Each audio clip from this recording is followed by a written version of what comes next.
Everyone talks about dopamine nowadays, what to avoid and what to do in order to feel as good and motivated as possible in life. I've talked a lot about this, but there's one interesting thing that you don't know yet and you can use it to your advantage very easily. After watching this video, you will have a new perspective on dopamine and how to use it to build better habits. And towards the end, I will also share a trap about this concept that you want to avoid. So we're all used to hearing it by now. If you watch my videos, you're used to hearing it. The way to feel better in life is to lower the amount of dopamine peaks you get from things like social media, video games, and porn, and getting less peaks will result in a higher dopamine baseline. The baseline is what determines how full of energy and motivated you are overall. This is the best way to improve your life quality and to get rid of most mental health issues you might be struggling with. And I know you've heard that before, but there's one really interesting thing about dopamine that I had forgotten about completely since I heard it the first time about a year ago. You can utilize this fact to actually enjoy doing the hard work much more and therefore build better habits. Andrew Huberman talked about this in the episode he did about dopamine. I recommend everyone to listen to that episode to gain a deeper understanding of dopamine.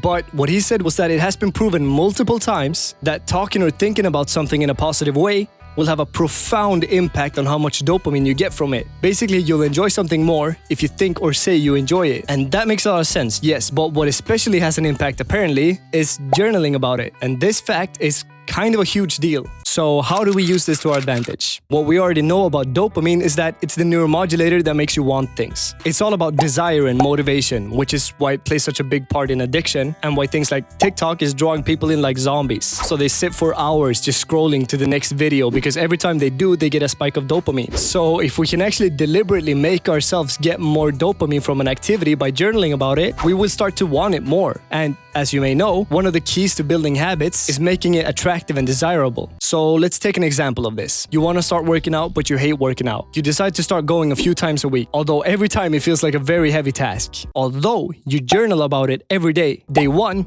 you write, "Today I'm grateful I started working out." Next day, "I really enjoy feeling like someone that works out." Notice here, you might not enjoy working out yet, but you're focusing on the small things you actually do enjoy, like feeling like the type of guy that works out. Next day, you write, "Today I'm grateful I've started building a proper workout routine that will help me achieve my goals." This person will actually get more dopamine from working out by doing this, and they will start to crave it more easily, which will lead to working out feeling like less of a chore. So both you and I already do gratitude journaling, I hope. If you don't, start doing it. It will have a tremendous impact on your life. We need to journal about gratitude. But you should also add this to your journaling when you try to build a habit. Write something you're grateful for every day, but also write something positive about a specific habit that you're trying to build. This will allow you to build that habit more easily and also make you enjoy it. Because how you think, speak, and write about something affects how much dopamine you get from it. There is, however, a downside to that. It works two ways. Talking negatively about something will make you dislike it more and you will get less dopamine from it. It's very common to hear people doing this and you should be careful with it. Saying things like, "I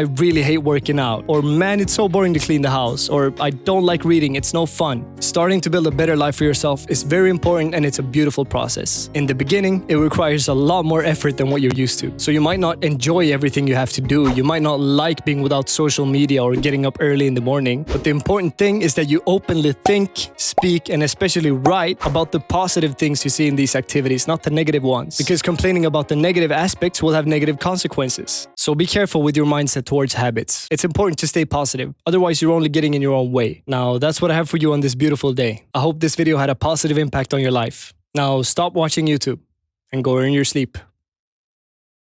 And by the way, subscribe to my channel. It really helps me out. Please and thank you.